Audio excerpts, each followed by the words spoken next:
안녕하세요. 강남 허준 박용환 원장입니다. 건조한 기후에 보습제를 많이 찾으시는데요. 그 경우에 바세린을 찾는 분들이 많다고 합니다. 그래서 이번 편에서는 피부 보습에 아주 중요한 바세린에 대해서 알아보도록 하겠습니다. 구독, 좋아요, 알림 눌러주세요. 바세린은 석유에서 추출한 물질을 정제해서 만든 기름 보호막인데요. 성분명은 페트롤라튬이라고 부릅니다. 이 페트롤라튬은 석유에서 추출했기 때문에 사실 논란이 조금 있긴 하죠. 특히 유럽에서는 발암물질로 규정하기도 했는데 화장품의 기준을 세우는 GHS 같은 곳에서는 발암성 1B 등급으로 분류하기도 했습니다. 하지만 분자 구조가 굉장히 크고 안정적이기 때문에 피부에서 흡수가 되어서 몸 안에 문제가 일으킬 정도는 아니라고 판단하고 있습니다. 그래서 피부에 바르는 용도로는 사용할 수 있다는 것이 일반적인데요. 그래서 이번 편에서는 미국 FDA 설명 기준으로 여러분들께 안내를 해드리도록 하겠습니다.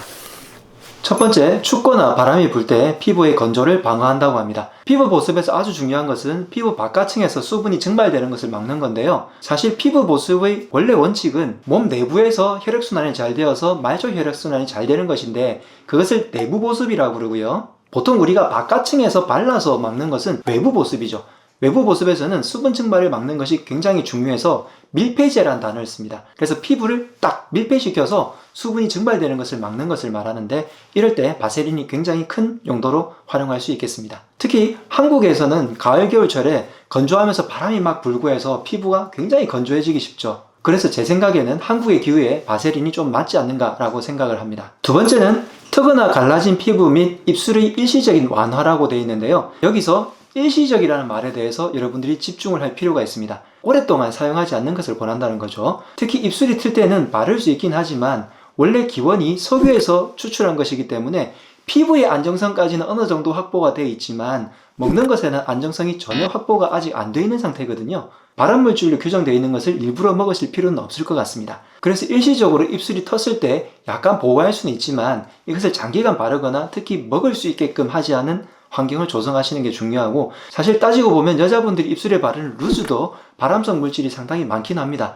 그렇지만 많은 여성분들이 입에 바르고 있기 때문에 자기도 모르게 드시고 있는 경우가 많죠. 그래서 색조 화장품들은 사실 건강에는 좋지 않다는 평이 많습니다. 참고하시고요. 최근에는 입술에 바르는 바세린 전용 제품이 나오는데 사실 입술에는 또 여러가지 좋은 제품들이 많기 때문에 꼭 바세린을 사용하지 않으셔도 되겠고, 세 번째는 잘려지거나 긁히거나 화상에도 일시적인 효과가 있다고 합니다. 역시 일시적이죠. 왜냐하면 잘리거나 긁힌 곳에 이런 밀폐제를 쓰다 보면 오히려 염증이 더 유발될 수도 있고요. 화상 같은 경우에는 열이 빠져나가야 되는데 밀폐제로 덮어놓게 되면 열이 빠져나가지 못해서 화상이 더 심하게 되는 경우도 있다고 합니다. 하지만 피부 보습이 오히려 더 중요한 경우가 있기 때문에 일시적으로는 사용하는 것이 좋을 수도 있다는 점 참고해 주시기 바랍니다. FDA 설명에 또 주의사항들이 있는데요. 눈에 들어가면 안 된다라고 했는데 왜냐하면 이걸 아이크림으로 사용하시는 분들이 제법 많기 때문이거든요. 눈가를 촉촉하기 위해서 아이크림을 바를 때 눈 안에 들어가는 경우도 있기 때문인데 역시 눈뿐만이 아니라 아까 제가 먹는 것을 주의하라고 했는데요. 간혹 비염에 쓰는 분들이 계세요. 비염에 코 점막 안쪽에 바르게 되면 역시 안쪽으로 흡수될 수 있기 때문에 비염에 사용하지 않으시길 바라고요. 또 이 바세린을 간혹 러브젤 용도로 사용하시는 분들이나 여성분들이 질염에 질 안쪽에도 사용하시는 분들이 생각보다 꽤 많다고 합니다. 이것이 석유 추출물이기 때문에 기본적으로 오일 성분이거든요. 몸 안에서 쉽게 지워지지가 않아요. 그래서 여러가지 점막, 특히 몸 안쪽으로 들어가는 부분에 있어서는 절대 사용하지 않도록 하시는 것이 좋겠습니다. 두 번째, 동물에 물린 상처나 세 번째로 깊은 상처나 심한 화상에는 사용하지 말라고 했는데요. 이 두 가지 경우는 모두 항생 효과가 있는 다른 연고를 바르는 것이 훨씬 더 효과적이고 중요하기 때문에 밀폐제로 잘못 덮어놨다가 염증을 오히려 더 유발할 것을 염려해서 적어놓은 경고 문구라고 볼 수 있겠습니다. 만약에 상처나 화상에 7일 이상의 사용을 하시는 경우에는 반드시 한의사나 의사의 전문적인 지도를 받는 것을 권해드리고 싶습니다. 그 외에 여러가지 생활에 응용할 수 있는 방법들이 많이 알려지고 있는데요. 화장을 지우는 용도로는 쓰셔도 좋습니다. 화장품들이 얼굴에 남아서 문제가 있는 것들은 대부분 다 오일 성분들이 얼굴에 남아있기 때문인데 이 오일 성분들을 지우는 것은 역시 다른 오일 성분들이죠. 그래서 석유 추출물인 오일 성분들로 지우게 되면 말끔히 지워지는데요. 특히나 눈 화장이나 입술처럼 색조 화장 같은 곳들은 원래 지워지기가 힘들잖아요. 그래서 이런 오일 성분의 리무버들을 사용하는 것이 깨끗하게 없앨 수 있기 때문에 바세린을 활용하는 것은 좋은데 바세린을 사용해서 지우고 난 다음에 바세린도 더 깔끔하게 지워주시는 것이 중요하겠습니다. 저는 바세린은 사실 좀 무거워서 얼굴에 바르면 되게 무겁잖아요. 그래서 쓰는 것을 좀 꺼리는데 머리카락 끝에 바르는 때는 좋더라고요.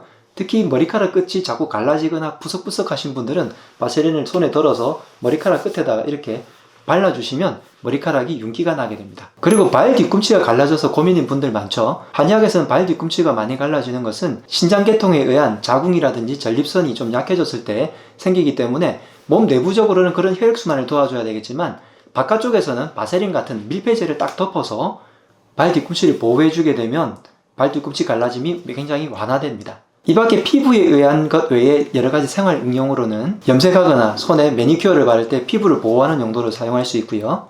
향수를 뿌린 곳에 바세린과 함께 바르게 되면 그 향이 훨씬 더 오래 유지되게 됩니다. 그리고 반지가 꽉 끼었을 때 여기다 바르게 되면 빼기도 쉽고요.